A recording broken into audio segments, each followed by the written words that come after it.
नमस्ते दोस्तों, मैं आपकी बे हूँ। आज हम सुनने जा रहे हैं एनी फ्रैंक की कहानी। द्वितीय विश्व युद्ध के दौरान अत्याचार के शिकार हुए लाखों यहूदियों में से एक की कहानी है। फ्रैंक का जन्म एनालिस मैरी फ्रैंक के रूप में 12 जून 1929 को जर्मनी के फ्रैंकफर्ट के मैनेगांव रेड क्रॉस क्लिनिक में एडिथ नी हॉलैंडर और ओटो हेनरिक फ्रैंक के घर हुआ था। उनकी एक बड़ी बहन थी, मार्गोट। फ्रैंक उदार यहूदी थे और यहूदी धर्म के सभी रीति रिवाजों और परंपराओं का पालन नहीं करते थे। वे विभिन्न धर्मों के यहूदी और गैर यहूदी नागरिकों के एक आत्मसात समुदाय में रहते थे। एडिथ और ओटो समर्पित माता पिता थे जो विद्वानों की गतिविधियों में रुचि रखते थे और उनके पास एक व्यापक पुस्तकालय था। दोनों माता पिता बच्चों को पढ़ने के लिए प्रोत्साहित करते थे। एनी के जन्म के समय परिवार फ्रैंकफर्ट अकेनहेम आज फ्रैंकफर्ट डॉनबुश में मारबाचवेग 307 में एक घर में रहता था, जहां उन्होंने 2 मंजिलें किराए पर ली थी। 1931 में परिवार फ्रैंकफर्ट गिनहेम के एक फैशनेबल उदार क्षेत्र में गैंगहोफर्स्ट्रेस 24 में चला गया, जिसे डिचटर वियाटेल कवियों का क्वार्टर कहा जाता है। अब डॉनबुश का भी हिस्सा है। दोनों घर अभी भी मौजूद हैं। 1933 में जब अडोल्फ हिटलर की नाजी पार्टी ने संघीय चुनाव जीता और हिटलर को रीच का चांसलर नियुक्त किया गया, तो एडिथ फ्रैंक और बच्चे एडिथ की मां रोजा के साथ आकिन में रहने चले गए। ओटो फ्रैंक फ्रैंकफर्ट में ही रहे, लेकिन एम्स्टर्डम में एक कंपनी शुरू करने का प्रस्ताव मिलने के बाद वे व्यवसाय को व्यवस्थित करने और अपने परिवार के लिए आवास की व्यवस्था करने के लिए वहां चले गए। उन्होंने ओपेक्टा वर्क्स में काम करना शुरू किया, जो एक फल निकालने वाले पैक्टिन को बेचती थी। एडिथ ने आकिन और एम्स्टर्डम के बीच आगे पीछे यात्रा की और एम्स्टर्डम के रिवेरेनबोर्ग पड़ोस में मेरवेडेप्लिंट मेरवेड स्क्वायर पर एक अपार्टमेंट पाया, जहां कई और यहूदी जर्मन शरणार्थी बस गए। 1933 फ्रैंक्स उन 300,000 यहूदियों में से थे जो 1933 और 1939 के बीच जर्मनी से भाग गए थे। एम्स्टर्डम जाने के बाद एनी और मार्गोट फ्रैंक को स्कूल में दाखिला दिलाया गया, मार्गोट को पब्लिक स्कूल में और एनी को छठे मॉन्टेसरी स्कूल में। एनी ने 9 अप्रैल 1934 को छठे मॉन्टेसरी स्कूल में दाखिला लिया। 1957 में इसे मरणोपरांत एनी फ्रैंक स्कूल नाम दिया गया। डच भाषा के साथ शुरुआती समस्याओं के बावजूद मार्गोट एम्स्टर्डम में एक स्टार छात्रा बन गई। एनी को जल्द ही मॉन्टेसरी स्कूल में घर जैसा महसूस हुआ और वह अपनी ही उम्र के बच्चों से मिली, जैसे कि हेनेली गोसलर, जो बाद में उसकी सबसे अच्छी दोस्त बन गई। 1938 में ओटो फ्रैंक ने एक दूसरी कंपनी पैक्टाकॉन शुरू की, जो सॉसेज के उत्पादन में इस्तेमाल होने वाली जड़ी बूटियों, अचार बनाने के नमक और मिश्रित मसालों का थोक विक्रेता था। हरमन वैन पेल्स को मसालों के बारे में सलाहकार के रूप में पैक्टाकॉन द्वारा नियुक्त किया गया था। एक यहूदी कसाई, वह अपने परिवार के साथ ओस्नाब्रुक से भाग गया था। 1939 में एडिथ फ्रैंक की मां फ्रैंक्स के साथ रहने के लिए आई और जनवरी 1942 में अपनी मृत्यु तक उनके साथ रही। मई 1940 में जर्मनी ने नीदरलैंड पर आक्रमण किया और कब्जे वाली सरकार ने प्रतिबंधात्मक और भेदभावपूर्ण कानूनों के कार्यान्वयन से यहूदियों को सताना शुरू कर दिया। अनिवार्य पंजीकरण और अलगाव जल्द ही लागू हो गया। ओटो फ्रैंक ने परिवार के लिए संयुक्त राज्य अमेरिका में प्रवास की व्यवस्था करने की कोशिश की, एकमात्र गंतव्य जो उसे व्यवहार्य लगा, लेकिन फ्रैंक के वीजा के लिए आवेदन पर कभी कार्रवाई नहीं की गई, क्योंकि रॉटरडैम में अमेरिकी वाणिज्य दूतावास 14 मई 1940 को जर्मन बमबारी में नष्ट हो गया था, जिसके परिणामस्वरूप परिवार के वीजा आवेदन सहित सभी कागजी कार्रवाई का नुकसान हुआ। अविश्वसनीय स्रोत क्लोज एंड स्क्वायर ब्रैकेट 1941 में गर्मियों की छुट्टियों के बाद एनी को पता चला कि उसे अब मॉन्टेसरी स्कूल में जाने की अनुमति नहीं दी जाएगी, क्योंकि यहूदी बच्चों को यहूदी स्कूलों में जाना पड़ता था। तब से एनी अपनी बहन मार्गोट की तरह यहूदी लिसेयम जूड्स लिसेयम में चली गई। एम्स्टर्डम में एक विशेष यहूदी माध्यमिक विद्यालय सितंबर 1941 में खोला गया।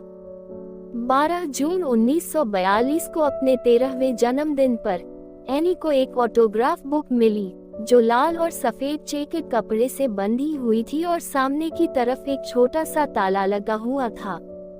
फ्रैंक ने फैसला किया कि वह इसे डायरी के रूप में इस्तेमाल करेगी और इसका नाम किट्टी रखा।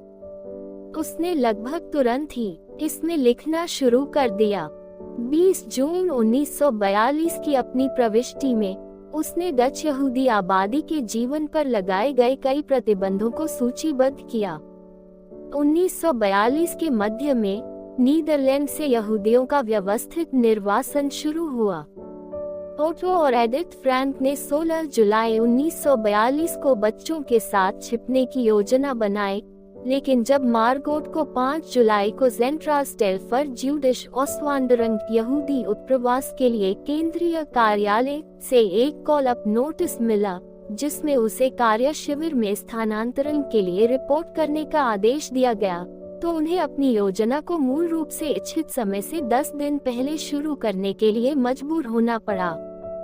छिपने से कुछ समय पहले एनी ने अपनी दोस्त और अगले दरवाजे के पड़ोसी टूस्चे कूपर्स को एक किताब, एक चाय का सेट और मार्बल का एक डिब्बा दिया। 6 जुलाई को फ्रैंक परिवार ने कूपर्स के लिए एक नोट छोड़ा, जिसमें उन्हें अपनी बिल्ली मूर्टे का ख्याल रखने के लिए कहा। जैसा कि एसोसिएटेड प्रेस की रिपोर्ट है, मुझे अपने मार्बल्स की चिंता है, क्योंकि मुझे डर है कि वे गलत हाथों में पड़ सकते हैं। कूपर्स ने कहा कि एनी ने उससे कहा, क्या आप उन्हें थोड़ी देर के लिए मेरे पास रख सकते हैं?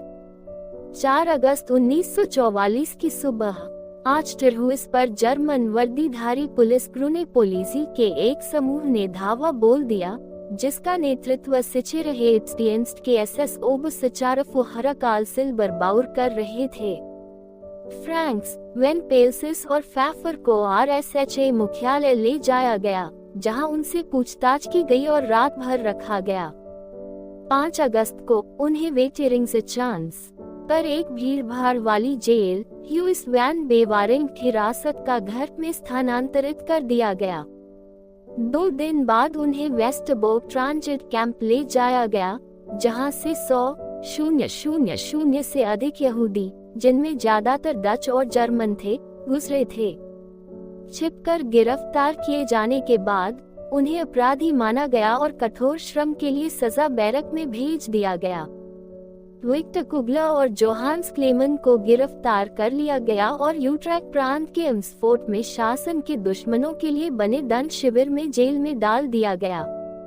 क्लेमन को 7 सप्ताह बाद रिहा कर दिया गया, लेकिन कुगला को युद्ध के अंत तक विभिन्न डच एकाग्रता और जेल शिविरों में रखा गया। नीदगीज से सुरक्षा पुलिस ने पूछताछ की और उसे धमकाया, लेकिन हिरासत में नहीं लिया। बेप वोस्कुइजल कुछ दस्तावेजों के साथ भागने में सफल रही, जो उनके काला बाजार संपर्कों को दोषी ठहराते। अगले दिनों के दौरान दोनों महिला सचिव आर्चटिरहुइस लौट आईं और उन्होंने एनी के कागजात फर्श पर बिखरे पाए। उन्होंने उन्हें एकत्र किया, साथ ही कई पारिवारिक फोटो एल्बम भी एकत्र किए और गीज ने युद्ध के बाद उन्हें एनी को वापस करने का संकल्प लिया। 7 अगस्त सितंबर 1944 का समूह को वेस्टबोर्ग से ऑश्विट्ज एकाग्रता शिविर तक के अंतिम परिवहन के रूप में निर्वासित किया गया और 3 दिन की यात्रा के बाद वे वहां पहुंचे। उसी ट्रेन में ब्लोमे एवरस एमडेन थे, जो एम्स्टर्डम के मूल निवासी थे, जिन्होंने 1941 में यहूदी लिसेयम में मार्गोट और एनी से दोस्ती की थी। ब्लोमे ने एनी, मार्गोट और उनकी मां को ऑश्विट्ज में नियमित रूप से देखा और डच फिल्म निर्माता विली लिंडवेर द्वारा television documentary the last 7 months of Anne Frank 1988 और BBC documentary Anne Frank remembered 1995 में ऑश्विट्ज में फ्रैंक महिलाओं की यादों के लिए उनका साक्षात्कार लिया गया। ऑशविट्ज पहुंचने पर एसिस ने महिलाओं और बच्चों से पुरुषों को जबरन अलग कर दिया और ओटो फ्रैंक को उसके परिवार से अलग कर दिया गया। जो लोग काम करने में सक्षम समझे गए उन्हें शिविर में भर्ती कराया गया और जो श्रम के लिए अयोग्य समझे गए उन्हें तुरंत मार दिया गया। 1019 यात्रियों में से 549, जिनमें 15 वर्ष से कम उम्र के सभी बच्चे शामिल थे, को सीधे गैस चैम्बर में भेज दिया गया। एनी फ्रैंक, जो 3 महीने पहले 15 वर्ष की हो गई थी, अपने परिवहन से बची सबसे कम उम्र की लोगों में से एक थी। उसे जल्द ही पता चल गया कि अधिकांश लोगों को आगमन पर गैस से मार दिया गया था और उसे कभी पता नहीं चला कि आर्चडरहुइस का पूरा समूह इस चयन से बच गया था। उसने तर्क दिया कि उसके पिता, जो अपने 50 के दशक के मध्य में थे और विशेष रूप से मजबूत नहीं थे, उन्हें अलग करने के तुरंत बाद मार दिया गया था। अन्य महिलाओं और लड़कियों को तत्काल मृत्युदंड के लिए नहीं चुना गया, इसलिए फ्रैंक को कीटाणुरहित करने के लिए नग्न होने के लिए मजबूर किया गया। उसका सिर मुंडवा दिया गया और उसकी बाह पर एक पहचान संख्या का टैटू गुदवाया गया। दिन में महिलाओं को दास श्रम के रूप में इस्तेमाल किया जाता था और फ्रैंक को पत्थर ढोने और घास के रोल खोदने के लिए मजबूर किया जाता था। रात में उन्हें भीड़भाड़ वाले बैरकों में ठूंस दिया जाता था। बाद में कुछ गवाहों ने गवाही दी कि जब फ्रैंक ने बच्चों को गैस चैम्बर में ले जाते देखा तो वह अलग थलग हो गई और रोने लगी। दूसरों ने बताया कि अधिक बार उसने ताकत और साहस का प्रदर्शन किया। उसके मिलनसार और आत्मविश्वासी स्वभाव ने उसे अपनी माँ, बहन और खुद के लिए अतिरिक्त रोटी का राशन प्राप्त करने की अनुमति दी। बीमारी फैल गई थी। लंबे समय से पहले फ्रैंक की त्वचा खुजली से बुरी तरह संक्रमित हो गई थी। फ्रैंक बहनों को एक दुर्बलता में ले जाया गया, जो लगातार अंधेरे की स्थिति में थी और चूहों से भरी हुई थी। एडिथ फ्रैंक ने खाना बंद कर दिया, अपनी बेटियों के लिए भोजन का हर निवाला बचा लिया और अपने राशन को दुर्बलता की दीवार के नीचे एक छेद के माध्यम से उन्हें दे दिया। अक्टूबर 1944 में फ्रैंक महिलाओं को लोअर सिलेसिया में लिबाउ श्रम शिविर में जाने के लिए एक परिवहन में शामिल होना था। ब्लोम एवास एमडेन को इस परिवहन में शामिल होना था, लेकिन एनी को जाने से मना कर दिया गया क्योंकि उसे खुजली हो गई थी और उसकी माँ और बहन ने उसके साथ रहने का विकल्प चुना। ब्लोम उनके बिना चली गई। 28 अक्टूबर को बर्गन बेल्सन में स्थानांतरित होने वाली महिलाओं के लिए चयन शुरू हुआ। एनी और मार्गोट फ्रैंक और ऑगस्टे वैन पेल्स सहित 8000 से अधिक महिलाओं को ले जाया गया। एडिथ फ्रैंक को पीछे छोड़ दिया गया और बीमारी, भूखमरी और थकावट से उसकी मृत्यु हो गई।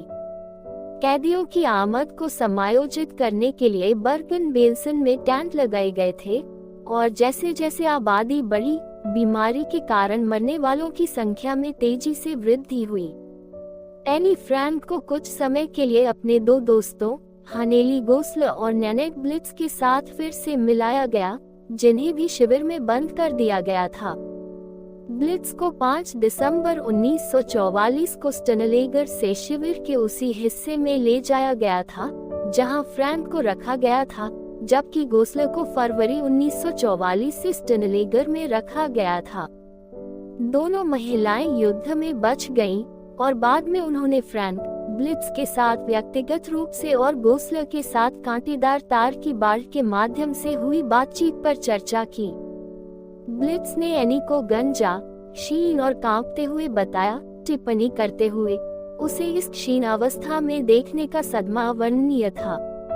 एनी ने उससे कहा कि वह युद्ध समाप्त होने पर डायरी पर आधारित एक किताब लिखने की उम्मीद करती है। गोस्लर ने उल्लेख किया कि ऑगस्टे वैन पेल्स एनी और मार्गोट फ्रैंक के साथ थे और मार्गोट की देखभाल कर रहे थे, जो गंभीर रूप से बीमार थी। उसने यह भी याद किया कि उसने मार्गोट को नहीं देखा था क्योंकि वह अपनी चारपाई से उठने के लिए बहुत कमजोर थी, जबकि ब्लिट्ज ने कहा कि वह दोनों फ्रैंक बहनों से मिली थी। एनी ने ब्लिट्ज और गोसलर को बताया कि उसका मानना है कि उसके माता पिता मर चुके हैं और इस कारण से वह अब और जीना नहीं चाहती। गोसलर ने बाद में अनुमान लगाया कि उनकी मुलाकात जनवरी के अंत या फरवरी 1945 की शुरुआत में हुई थी। एनी फ्रैंक की मृत्यु फरवरी या मार्च 1945 में बर्गन बेल्सन एकाग्रता शिविर में हुई थी। इसका विशिष्ट कारण अज्ञात है, हालांकि यह सुझाव देने के लिए सबूत है कि वह एक टाइफस महामारी से मर गई थी जो शिविर में फैल गई थी, जिसमें 17,000 कैदी मारे गए थे। एनी की डायरी विश्व प्रसिद्ध हूँ एनी के लेखन ने ओटो पर गहरा प्रभाव डाला। उसने पढ़ा कि एनी एक लेखिका या पत्रकार बनना चाहती थी और वह सीक्रेट अनेक्स में जीवन के बारे में अपनी कहानियां प्रकाशित करना चाहती थी। दोस्तों ने ओटो को डायरी प्रकाशित करने के लिए राजी किया और जून 1947 में hate Archer who is the secret annex की 3,000 प्रतियां छपी। और यही सब नहीं था, बाद में इस पुस्तक का लगभग 70 भाषाओं में अनुवाद किया गया और इसे मंच और स्क्रीन के लिए अनुकूलित किया गया। दुनिया भर के लोगों को एनी की कहानी से परिचित कराया गया और 1960 में छिपने की जगह एक संग्रहालय बन गई। एनी फ्रैंक हाउस 1980 में अपनी मृत्यु तक ओटो एनी फ्रैंक हाउस और संग्रहालय से निकटता से जुड़े रहे। उन्हें उम्मीद थी कि डायरी के पाठक भेदभाव, नस्लवाद और यहूदियों से नफरत के खतरों से अवगत होंगे। देखने के लिए धन्यवाद।